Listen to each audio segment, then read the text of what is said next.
साथियों नमस्कार, कैसे हैं आप सब लोग। साथियों, अतुल सुभाष जी के साथ जो कुछ भी हुआ वो दुखदाई है, पर करें तो क्या करें। आज आप सब चर्चा कर रहे हैं इस टॉपिक पे कि वो कुछ बेटर कर सकते थे, उन्हें मरना नहीं चाहिए था, काश ऐसा वो कर लेते तो बच जाते, काश काश काश काश, ये सिर्फ काश ही रह जाएगा ज़िंदगी भर। और साथियों, आज शिकार हुआ है अतुल सुभाष जी। पॉसिबिलिटी है कल शिकार आप भी हो जाओ, कल शिकार आपका भाई भी हो जाए या कोई मित्र भी हो जाए, तो करें तो क्या करें। साथियों, मुझे एक बात ध्यान आती है कि हदे गम मस्ती से गुजर क्यों नहीं जाते, और जीना नहीं आता तो मर क्यों नहीं जाते। कश्ती में बैठोगे तो तूफान तो आएंगे मेरे दोस्त, और लगता है अगर डर तो कश्ती से उतर क्यों नहीं जाते। साथियों, मैनसेट की कश्ती आसान कश्ती नहीं है। ये स्थिति वैसी है कि एक बड़ा समुद्र है और उसमें जवार भटा आ रहा है, लहरें ऊपर नीचे, और छोटे से कश्ती में आप बैठे हो और उन लहरों का आपको सामना करना है। ये है मैंस राइट। साथियों, मुसीबतें आती हैं, जो उनसे लड़ता है वो निखर गया, और जो नहीं लड़ पाया वो बिखर गया। मेरा कहना है कि अतुल सुभाष जी मुसीबतों का सामना नहीं कर पाए, बिखर गए, सुसाइड कमिट कर लिया। साथियों, क्या सुसाइड कमिट करना क्या हम एक बेहतर ऑप्शन मानते हैं? उत्तर नहीं। साथियों, सुसाइड जो है प्रतीक है कायरता का। साथियों, हमारे सामने कई ऐसे बड़े एग्जाम्पल है कि जहाँ पर मुसीबतें जो वर्तमान में है उससे बड़ी बड़ी मुसीबतें थी उनके सामने। उदाहरण के लिए महाराणा प्रताप जी, बड़ी सेना का सामना करा। महाराज पृथ्वीराज जी, बड़ी सेना का सामना करा। गुरु गोविंद सिंह जी, बड़ी सेना का सामना करा। तो क्या वो डर गए, घबरा गए? और गुरु तो गुरु, चेला भी कम नहीं था। साथियों, मुझे एक बात ध्यान आती है कि गुरु गोविंद सिंह एक बार दरबार में बैठे हुए थे, तो उन्हें मारने के लिए मुगल सेना ने हाथियों को शराब पिला के मदमस्त कर दिया। बड़े बड़े हाथी मदमस्त होकर उनकी तरफ आगे बढ़ गए। टारगेट क्या था कि जो किले का दरवाज़ा है ये हाथी ही तोड़ पाएंगे। गुरु गोविंद सिंह ने देखा, स्थिति का जायज़ा लिया और अपने सिंहों को आदेश किया कि जाओ लड़ो। सिंह जो है घबराए हुए थे कि लड़े कैसे, हाथी भी बिल्कुल लंबे चौड़े और मदमस्त अलग, और अपनी जान गंवाने की स्थिति है यहाँ। तो सब जो है लड़ना चाह रहे थे, पर लड़े कैसे समझ में ये नहीं आ रहा था। समय भी जो है बहुत कम था। इसी बीच एक सिंह, जिसकी एक आम पर्सनालिटी है, वो खड़ा होता है कि भाई मैं लड़ूंगा। उसका नाम था बचित्र सिंह। उसका नाम जो है इतिहास में आ गया। सिंह तो बहुत सारे थे, पर नाम किसका आया इतिहास में? बचित्र सिंह का। एक एवरेज हाइट, पर दिल में साहस था कि मैं लड़ जाऊंगा। फिर गुरु महाराज जी का आशीर्वाद लिया, हाथियों पर हमला किया और हाथियों की दिशा को ही मोड़ दिया। मीन्स जो दुश्मन थे उनकी तरफ ही हाथियों को मोड़ दिया। तो कहने की बात है कि युद्ध लड़ा जाएगा हर काल में, बट सबसे इंपॉर्टेंट बात है कि उसको लड़ने का पैटर्न क्या है ये हमको समझना पड़ेगा। अगर हम समझे नहीं तो जो हाल अतुल जी का हुआ है वही हाल जो है हमारा हो जाएगा। साथियों, जहाँ तक बात मरने की है, सबको जाना है। साथियों, एक बात दर्ज है गुरु ग्रंथ साहिब में कि राम गयो रावण गयो, गयो गुरु गोविंद, कि सबको जाना है, चाहे वो राम हो, चाहे वो रावण हो, चाहे वो गुरु गोविंद हो। और दैट जो है ये यूनिवर्सल ट्रुथ है। आपको मैं बात जो है स्पष्ट करना चाहता हूँ। इवन गुरु नानक देव जी ने भी बात ये कही है कि मरना सच है और जीना झूठ है। क्लियर बात ये, पर मरने से पहले एक बात किसी ने भी कही है कि जीना सीख ले। साथियों, पिक्चर देखिए मुन्ना भाई आपने, कितना हैरेसमेंट था बाय डॉक्टर्स, ऐसा फिल्माया गया पिक्चर के अंदर। पर एक आदमी आता है जो उनको बताता है कि भाई तुमको मरना नहीं है, मरने से पहले जीना सीखो। तो वही मैं कह रहा हूँ कि कोई आदमी अब आपके पास में नहीं आएगा। अब आप ये उम्मीद करो कि कोई शक्तिमान आएगा fuck fuck fuck fuck fuck करता हुआ, नहीं आएगा मेरे दोस्त। आप खुद शक्तिमान हो, खुद अपने लीडर हो, आप खुद एक सुपर हीरो। सामना करना पड़ेगा। क्लियर है बात ये। तो इस समय टाइम है रणनीति का। अगर रणनीति प्रॉपर है तो लड़ाई भी जो है हमारी प्रॉपर हो जाएगी। और एक आखिरी बात कहना चाहता हूँ आगे बढ़ने से पहले कि जब गुरु गोविंद सिंह के जो बच्चे थे शहीद हुए, तो उनकी पत्नी जो है बहुत नाराज हुई। ये क्या करवा दिया आपने, बच्चे मरवा दिए आपने। भाई आपके पास इतने नौकर चाकर हैं, सेवक हैं, उनको मरवाते, अपने बच्चे को मरवा दिए। अब वंश कैसे बढ़ेगा अपना आगे? उनका कहना था भाई ये मेरे बच्चे हैं, बट ये सब भी तो मेरे बच्चे हैं। क्लियर है बात ये। तो इन पुत्रन के शीश पे वार दिए सुचार, और चार गए तो क्या हुआ, जीवत कहीं हजार। तो मेरा कहना है कि हम सब बच्चे हैं मैंस राइट के, उस कम्युनिटी के जिसको हमको जो है बचाना है। और मज़ा तब नहीं है कि जब कानून उनके पास में भी है और कानून जो है हमारे पास में भी है। मज़ा तब है कि जब उनके पास बहुत कुछ है, उनके पास पावर है, कानून है, हमारे पास कुछ नहीं है, तब भी हम जो है लड़ रहे हैं। हालांकि युद्ध का नियम कहता है कि जो निहत्था है उस पर वार मत करो, नियम है युद्ध का कि जो निहत्था है उस पर वार मत करो। पर यहाँ तो उल्टा है कि हम निहत्ते हैं, उनके पास हथियार है, असले बारूद हैं, कोई बात नहीं जी, होने दो, क्या फ़र्क पड़ता है, पर हम लड़ेंगे जोश से। शिकायत क्या थी अतुल जी की कि उनकी पत्नी के द्वारा झूठे मुकदमे किए गए, उनको और उनके परिवार को हैरेस किया गया। अल्टीमेटली जज भी जो है उनको सपोर्ट कर रहा है और जज जो है रिश्वत मांग रहा है और अल्टीमेटली मैं सुसाइड करने जा रहा हूँ। क्लियर है? उनका विश्वास जो है सिस्टम से उठ चुका था और उनके पास मरने के अलावा कोई ऑप्शन नहीं था, सुसाइड जो है उन्होंने कमिट कर ली। क्लियर है? पर साथियों ये सिर्फ एक किस्सा है, क्योंकि उन्होंने जो कुछ भी बयां किया अपने वीडियो के अंदर वो सोशल मीडिया पे आ गया, वायरल भी हो गया, कुछ लोगों ने उस पर कंटेंट भी लिख दिया और सब अपने अपने हिसाब से उस कंटेंट को जो है पब्लिश कर रहे हैं।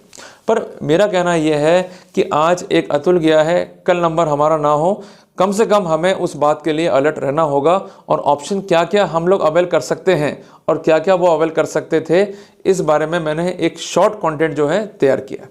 साथियों यहाँ से अब जो है अपने को नोट डाउन करते हुए चलना है। साथियों स्ट्रेटजी जो है सबसे बड़ा योगदान अदा करती है किसी भी वर्क के अंदर।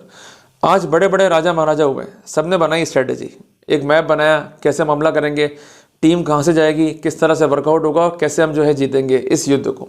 तो साथियों सबसे बड़ी बात है कि हमें स्ट्रेटजी बनानी होगी अगर हमें किसी केस को लड़ना है। ये गलतियां अक्सर हम करते हैं, हम जाते हैं वकील के पास में, अपनी बात को बताते हैं, वो वैसी की वैसी बात सुन के पिटिशन को ड्राफ्ट करते हैं और अल्टीमेटली हम केस को लड़ने पहुंच जाते हैं। बहुत गलत बात।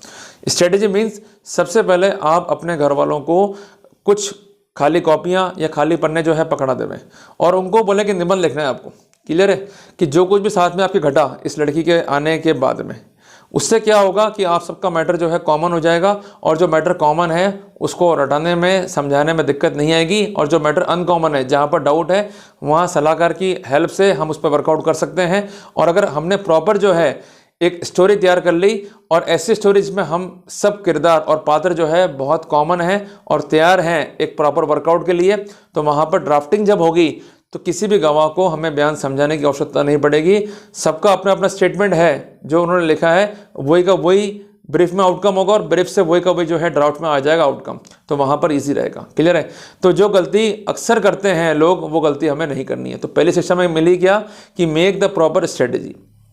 दूसरी बात, अतुल जी का कहना यह था कि जो कंसर्न जज है वो पैसे मांगती है, तंग कर रही है। भाई बात जज साहब की भी नहीं है, बात यह कि जब भी हम थाने जाते हैं तो पॉसिबिलिटी इस बात की कि कंसर्न सीआई पैसे मांग ले, कंसर्न एसआई पैसे मांग ले, कांस्टेबल जो है पैसे मांग ले, उनके बिहाफ पे कोई और जो है पैसे मांग ले। तो इस बात का विशेष ध्यान रखिएगा कि अगर कंसर्न पब्लिक सर्वेंट जो है रिश्वत मांगता है खुद से तो ये अपराध है धारा 7 पीसी एक्ट में। वो किसी के थ्रू मांग रहा है तो ये अपराध बनेगा धारा 7 और धारा 12 पीसी एक्ट में। अगर कोई इसके बिहाफ पे जो है पैसे मांग रहा है और ये बात कंफर्म है कि पब्लिक सर्वेंट जो है वहाँ पर इन्वॉल्व है तो ये अपराध बनेगा धारा 7 है पीसी एक्ट का। PC act means prevention of corruption act. और इस बात का विशेष ध्यान रखिएगा कि इसके लिए करना क्या है आपको कि अगर कोई आपसे पैसे मांग रहा है तो बात कट नहीं करनी है, बात कंटिन्यू करो और अल्टीमेटली रिकॉर्डिंग्स करो और उसके बाद ये मैटर जो है आपको रिपोर्ट करना है सीबीआई को या एंटी करप्शन को, और ऐसे ब्रश लोगों को जो है आप ट्रैप करा सकते हैं। साथियों बीकानेर में एक लड़का है जिसका नाम है हरी किशन सोनी। इसकी सास ने जो है इस पर केस किया था कि मेरे दामाद ने जो है मेरे को छेड़ा। अल्टीमेटली पुलिस ने जो है कार्रवाई शुरू करी। अब पुलिस क्या उसको बुलाती, हैरेस करती, ये बोलते कि भाई तू राजीनामा कर ले, तुझे हम गिरफ्तार कर लेंगे, और इससे अबे तबे करना और उसको ह्यूमिलेट करना। अब ये अल्टीमेटली जो है घबराया नहीं, इसने कहा भाई मैंने कोई अपराध करा ही नहीं है। पर नहीं भाई तूने अपराधी है, तूने अपराध किया है। पर जब उनको मालूम पड़ा कि भाई कोई अपराध तो हुआ नहीं है तो इसको रिलीज कैसे करें, तो उन्होंने कहा देख भाई तेरी हेल्प तो हो जाएगी पर तेरे को कुछ जो है जेब ढीली करनी पड़ेगी। इससे जो है रिश्वत की मांग करी, ये गया एंटी करप्शन के पास में और अल्टीमेटली उन पुलिस वालों को जो है ट्रैप करा दिया। क्लियर है बात ये? तो मेरा कहना यह है कि जब एक आम इंसान ये कर सकता है तो हम तो पढ़े लिखे हैं, हम लोग लिटरेट हैं, हम लोग ये काम क्यों नहीं कर सकते। तो जब भी कोई पैसे आपसे मांगे बतौर रिश्वत तो आप इस मैटर को सीबीआई को और एसीबी को रिपोर्ट कर सकते हैं। डेफिनेटली वहाँ से आपको हेल्प मिलेगी और प्रोसेस बहुत सिंपल होता है और वो लोग खुद भी जो है आपकी हेल्प करते हैं to make the case effective as far as it is genuine and bonafide. Clear है बात ये? तीसरी बात है कि वाइफ हैरेस कर रही है। हम लोग कब जागते हैं कि जब देरी बहुत हो जाती है। साथियों शादी के पहले से ही हमको अलर्ट रहना होगा। साथियों आज हम लोग पीएमटी करते हैं या कोई पढ़ाई कर रहे हैं वकालत की या किसी बड़े विषय के ऊपर, तो हम लोग क्लास 10th में या क्लास 9th में अलर्ट होते कि नहीं होते हैं? हो जाते हैं ना हमारे पेरेंट्स। तो शादी के 3 या 4 साल पहले अगर हम अलर्ट हो गए तो हमें काफ़ी बेनिफिट जो है मिल सकता है।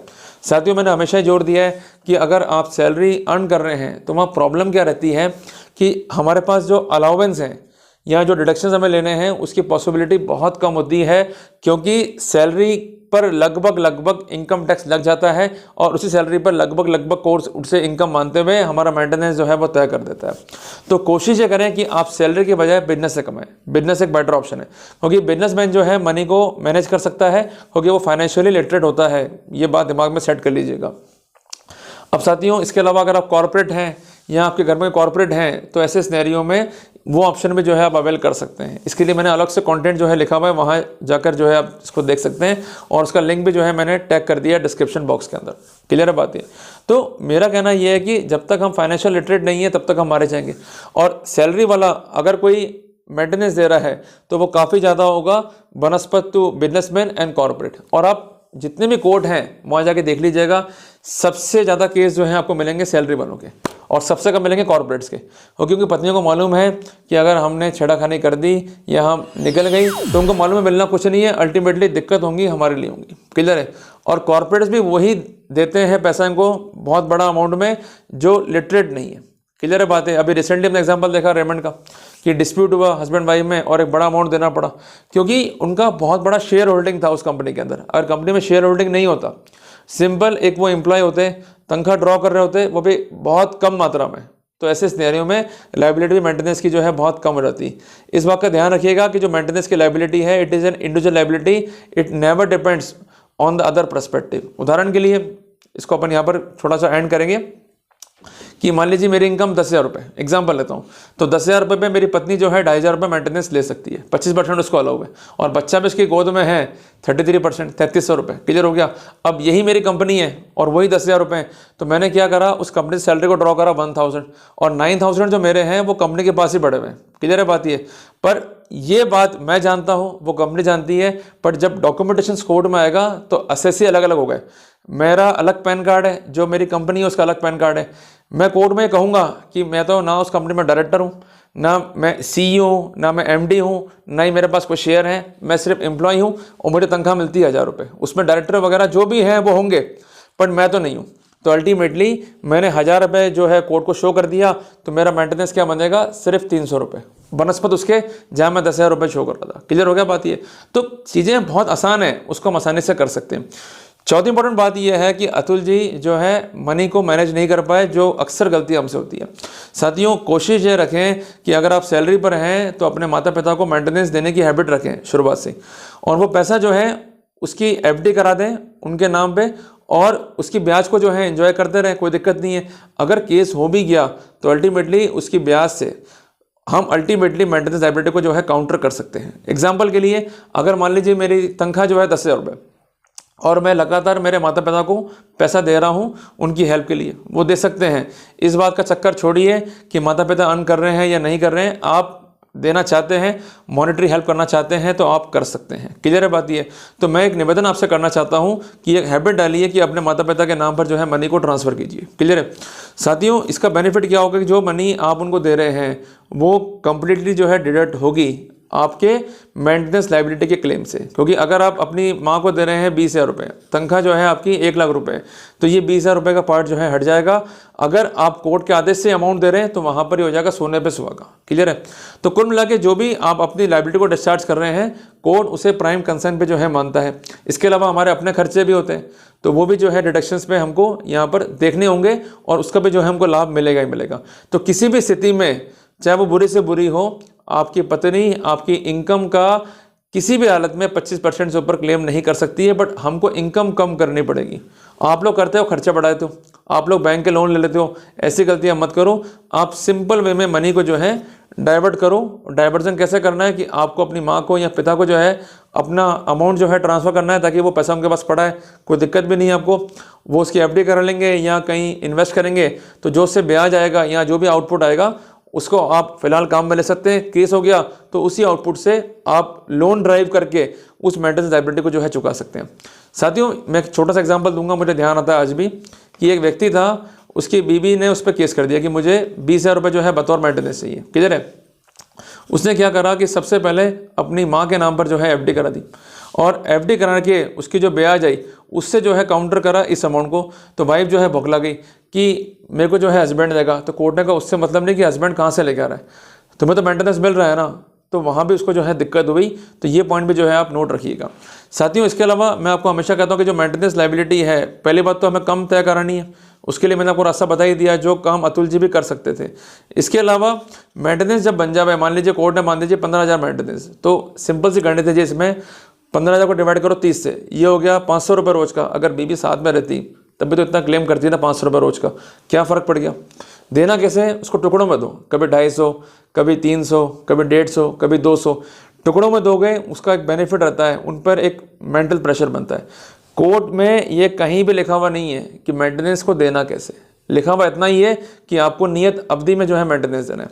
और एक बात दिमाग में सेट कर लीजिए कि अगर आप एक सेटल अमाउंट दे रहे हैं और अमाउंट जो है आपने लगभग दे दिया है, मान लीजिए आपका ड्यू अमाउंट आ रहा है 1 लाख रुपए, 50-60 हज़ार आपने पे कर दिया इस रिद्धि से भी, तो कोर्ट वाला भाई पे तो कर रहे हैं ना, दिक्कत क्या है उसमें। जब अमाउंट मिल रहा है तो then there is no trouble for the court also. Court कब भेजेगा जेल आपको, कि जब कोर्ट के आदेश की आप अवहेलना कर रहे हैं, उसकी पालना नहीं कर रहे हैं। तो इस तरह से हम वर्कआउट जो है यहाँ पर कर सकते हैं। इसके अलावा घर में जो है सीसीटीवी लगवा के रखो कॉमन एरियाज़ के अंदर। जब भी वाइफ बदतमीजी कर रही है या कुछ गड़बड़ कर रही है तो उसकी रिकॉर्डिंग बना के चलो। शुरुआत में जब दिन सही थे, आपके साथ सब कुछ अच्छा बीत रहा था, तो उसके एविडेंस बना के चलो। इसके अलावा आपके सास ससुर इंटरफेयर कर रहे हैं तो उनका इंटरफेरेंस क्या है ये शो करने के लिए उनकी रिकॉर्डिंग बना के चलो। ये आपको मैं इसलिए कह रहा हूँ, इसके फायदे फिर जो है बाद में मिलते हैं। मरना समाधान नहीं है, क्लेवर रहोगे तो बच जाओगे, क्लेवर नहीं रहे तो वहाँ पर जो है मारे जाओगे। तो ये चीज़ें हैं बहुत छोटी, पर चीज़ें हैं काम की, इसको जो है अपने को फॉलो करना है और ध्यान में जो है इनको रखते हुए चलना है, ठीक है जी। तो इसलिए वादा करो कि हम मरेंगे नहीं, और अगर हम मर रहे हैं तो हम मैनस्लाइड को मार रहे हैं, क्लियर है। सुसाइड हमारी नहीं है, सुसाइड होगी मैनस्लाइड की। साथियों इसलिए मैं निवेदन करता हूँ कि लड़ो, स्ट्रेटेजी बहुत है लड़ने की, हर स्ट्रेटेजी जो है डिपेंड करती है फैक्ट सर्कमस्टेंसेस पे। इसके अलावा हम काउंटर केस भी जो है कर सकते हैं, तो लड़ना हर तरीके से। बट मेरा कहना यह है कि लड़ने के लिए दिमाग को ठंडा रखना पड़ेगा, और कहते भी है ना कि बढ़िया कि दिमाग को रखो ठंडा, जेब को रखो गर्म, क्लियर है बात ये। तो इसलिए हर पर्सपेक्टिव पे काम करके चलना पड़ेगा। अगर हम नहीं चलेंगे तो वहाँ पर हम मारे जाएंगे, और ये एग्जाम्पल जो है हमारे सामने आएंगे। तो साथियों आज लोग डरते हैं कि हम कैसे लड़ेंगे या हम कैसे वकीलों के पास पहुँचे, कौन वकील बेटर होगा। तो चुनाव खुद करना है इन चीज़ों का आपको, और जितना लिटरेट रहोगे, जितना चीज़ों को पढ़ोगे समझोगे, उतना आपको फ़ायदा होगा, क्लियर है। तो कम से कम बेसिक नॉलेज जो है आपको सब्जेक्ट की होनी चाहिए। शादी करने जा रहे हो तो उसका सब्जेक्ट क्या है कि वाइफ कभी भी जो है केस कर सकती है डाउरी हैरेसमेंट का, कभी भी जो है आप पे केस कर सकती है मेंटेनेंस का। तो उस बारे में जो लिटरेचर अवेलेबल है नेट पे या यूट्यूब पे जाके पढ़ते रहो, अपने आप को लीगली अवेयर करो, और एडवांस में जो है सिस्टम बना के चलो, ताकि भविष्य में जो है दिक्कत ना आए। और एक ही बात का दया है कि पत्नियां क्यों केस कर रही है आप पे, क्योंकि आपके पास एक बड़ा अमाउंट है, वो आपको हैरेस कर सकती है, पर वो अमाउंट अगर डाइवर्ट हो गया और फाइनेंशियली मैनेज हो गया तो वहाँ पर कोई भी दिक्कत आपको नहीं आनी है। तो ये समझने की बात है और ये प्रैक्टिस की बात है, क्लियर है। तो साथियों इसलिए घबराएं नहीं, लड़ें और सामर्थ्यवान होकर जो है मुसीबतों का सामना करें। जल्दी मिलते हैं एक नए टॉपिक के साथ। टिल देन जय हिंद, जय भारत।